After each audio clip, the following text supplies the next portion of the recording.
In this lesson, we'll show you from beginning to end the process for installing the door conversion on a standard aluminum storefront door. This is a great review for all the steps you've learned up to now. Plus, there's some nuanced and very important details that you'll learn about how to adjust the door once the Armorplast framing system's been installed within it. So make sure you pay close attention to the entire video. And at the very end of the video, you'll see me attack the door with a sledgehammer and other tools to demonstrate how strong it is during a forced entry attempt. So let's jump into the lesson. You want to remove any hardware on the exterior of the door that might impede the installation, but you don't need to worry about removing panic egress hardware from the inside because you will be installing this from the outside. And as you can see, Brendan is using a 5-way tool to remove the stops. And these are just compression fit stops. If you have a door that does not have removable stops on both sides, you'll need to send that information in to us, including the manufacturer and make of the door, so that we can engineer a workaround for you. We have been able to do that in the past, not always, but usually we can come up with a workaround for permanent stops on certain types of doors. So now that all the stops on the glass are removed, you'll notice that you've got your blocking in place on the usually bottom right corner and top left corner where your adjustment screw is. So we'll want to go ahead and remove all of those existing blocks. You'll most likely be replacing these blocks with some hard shims in a later step, but I would set these existing blocks to the side just in case you need them for any reason. Now we're going to remove the adjustment screw in this vinyl white block that sits below the screw. And now it's time to dry fit the Armorplast door conversion framing into the top rail. Once you have that cut perfectly to length, you'll trim the gasket a little bit before adding the sealant and then placing it for the final attachment. We recommend having 2 people install a door conversion because you're going to want to make sure you hold that perfectly flush while you drill your pilots and put your screws on either end. Notice how he feels that to make sure that it's not proud on the inside because that would be very noticeable. This framing is exactly 1 3/4 inch thick, so it fits perfectly in all your storefront doors. You'll drill 2 weep holes in the bottom of the Armorplast framing in the bottom rail of the door. And as you can see here, that will allow that to drain down properly. And you'll also use silicone in those corners to make sure that you have a good water seal and that it drains out to the threshold and away from the building. When you're screwing in the stile on the mortise lock side, avoid this area. No screws in this area. You don't want to impede the function of the lock by potentially jamming up the mechanism with the screw. Most of you will be ordering kits, in which case your infill panel will be cut to size. But if you've got a sheets and sticks model and you're ordering stock sheets, you can follow these instructions if you're hand cutting the panel. If you've got a CNC machine, then you can ignore the hand cutting steps. Once you've measured and put down your marks, you'll want to score the panel with a blade and then put down tape on both sides of that score line to make sure that the base of the jigsaw doesn't drag and potentially damage the panel. You'll notice that he's using an electric blower. That blows the dust away from the blade and prevents it from gumming up. So once you've cut your panel in both directions, you want to clean out your framing with that blower to make sure that all the debris is away so that drainage is not affected by metal shavings in the base. On the bottom right side of the door, you'll put in your standard setting block that comes with your kit. Then you'll add a hard 1/4 inch shim on top of that setting block. And he's just showing where that blocking will be on the right side. We're not going to put that in yet. We are going to come down through that existing adjustable screw hole that's in the OEM framing, so that you put a pilot hole through the Gen II framing. Then we're going to come back up through the bottom with a 1/4 inch drill bit, stopping before we get into those threads that are in the door. So you can see he's going to come up just high enough to get through the Armorplast framing, and that leaves enough room for that screw now to come down through the top of the door and through our framing down to be able to adjust the top of the glass. He's got a 1/4 inch shim at the bottom to emulate the gap that'll be at the bottom of the glass. And we're going to measure and then deduct from that screw where our panel needs to be because the screw is a little bit too long now. And we're going to be very careful to make sure that we maintain the threads on the bottom of that screw so we can now thread it back in and bring it down just above our panel.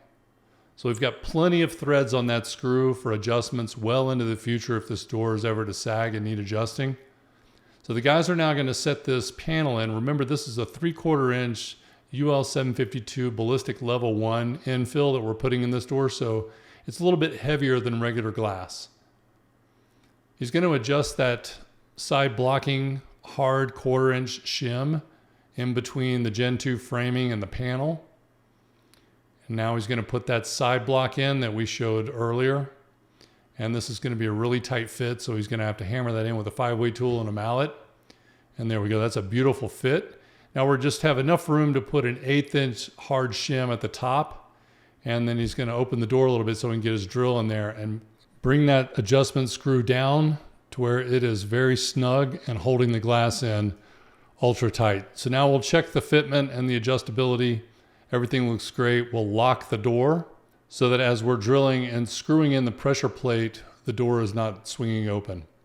I always recommend that you use 2 people. As we covered with the pressure plate, you need to make sure that it's seated in properly into that tongue and that groove in the base extrusion. And once you're sure that it's set in, drill your pilot holes and put a couple of screws in there to hold it in place.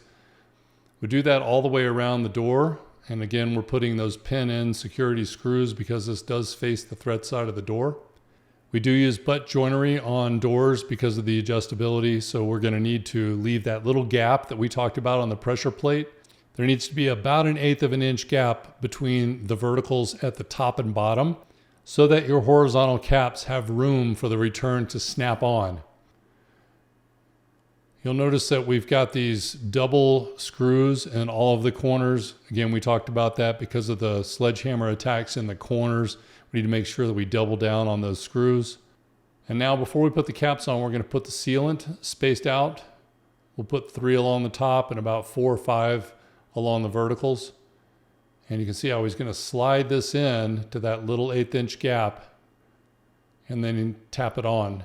And oftentimes you're going to want to bend your cap because you're going to cut it so close, and we want those tolerances so tight that you may have to bend it a little bit to pop it in on the opposite side.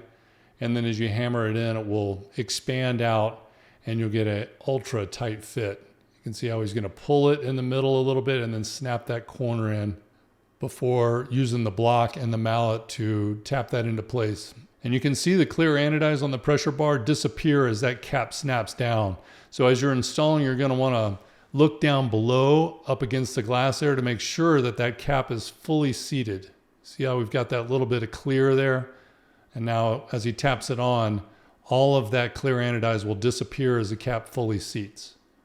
You're going to want to measure this very precisely. I would rather have you overcut it and then trim it a little bit and keep going back and forth, because you want it to have to bend into place a little bit. And you'll see he's going to tap the bottom in here and then pull it out a little bit in the middle to where it pops in at the top, and then it's going to want to bow a little bit. So as you're tapping it in with his hammer, you can see that it popped off of the bottom cap. And so he's going to have to tap it up from the bottom a little bit to get that to seat in. And now you've got really, really tight fitment. So that joint is going to look really nice when we're finished. The whole job needs to have really tight tolerances, but when it comes to the caps, you want to spend extra time here, whether you're mitering or doing butt joinery, taking your time to make sure that you go back and do very, very slight trims until it's the perfect length. And it should have to be bowed like this so that it snaps in at the top, and you've got to take out that bow as you hammer it in with the mallet. So this is textbook installation here. And when you look at that really up close, you will not see any gap between the top and bottom cap. Now that you've completed the installation, we'll do a final clean and put our door hardware back on. And I just took the camera to go around and show you the fit and finish of this door, so you can see how tight the tolerances are on these caps. And pretty much this is seamless. The customer will never notice that there's a slight intrusion into the sight line because this looks like a factory glass stop. Now the last step is to put the Riot Glass sticker on and stand back and admire the work that you just did. Now before we end this lesson, I want to show you the type of abuse that this is able to withstand. Now this is a ballistic rated infill. So if you're looking to retrofit a school, for example, with a level 1 ballistic panel, this is a great option. But since this is not a firing range and we could not shoot into this panel, we just did a force entry test. You can watch the full-length video on YouTube. I'll speed it up for the purposes of this lesson. Now, I was not pulling any punches in this video. I was hitting this as hard as I possibly could with all of these tools. Unfortunately, I forgot to put my gloves on, so the vibrations transferring through those tools into my hand bones was quite painful. But I really want to see how this is going to perform under the worst possible conditions, and I think we put it to a pretty good test here. Now, if you'd like to see our products tested in a real certified laboratory environment, you can go to our YouTube page, and we've got a lot of our ASTM and UL 752 testing there. Some of it's on our website and some of it's in the dealer portal as well.